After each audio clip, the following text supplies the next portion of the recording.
Jim, you must be delighted with that 3 points. Really delighted. We knew the first half was going to be a kind of a half-time game for us as far as trying to get there. But the wind was strong, and we got there quite well without too many. Smitty's had one great save into his left-hand side, and I think we done quite well getting there. And probably the difference in the game was is that we played with the wind better than they did, and you know, terrific for the fans to watch goals like Kevin's. It was terrific.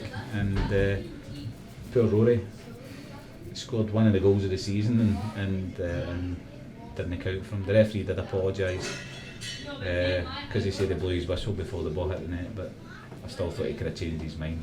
But that's life. We scored off it, and just delighted because I said to him before the game, United are like a benchmark to a certain extent. You know, they've been up there the whole season. They've hardly lost a game, and when we went down there, I felt as though we matched them quite well, and you know, I told them to go and prove it that we can be as good as them. And I think we did that. You seem to be quite animated in the first half. You were quite vocal in the... I was knackered at half time. I was knackered. I said that to them at half time. I think I've got a hernia. It's just because sometimes they don't understand that it's a different game, that it's no a normal way they would go out and play, and try to get guys that don't particularly play that way, like Jordan Brown and Leighton and Shane.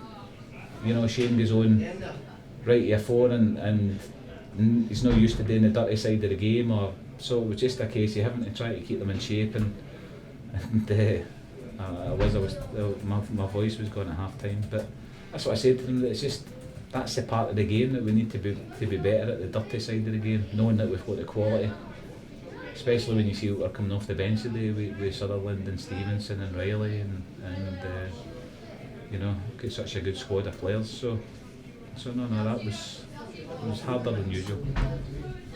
Scott Ross came off early on, which meant you had to rejig things a wee bit, but Jamie Redmond slotted in and did fine. He done okay. I don't particularly like Jamie. I prefer Jamie's strength in the middle of the park, but he done brilliant today when he slotted back in there. Scott Ross has got a wee problem with his ankle, that he kind of a half volleyed a ball that kicked to the goalie, and it was really painful for him, which we knew it would be painful, but sometimes he's been told that there's not going to be any long-term damage, but it hurts him at the time, and he couldn't really run it off, so it is a concern, that position, that area of the pitch. It's the only place where I think we need to try and strengthen, and I mean, we'll do that in the next few weeks.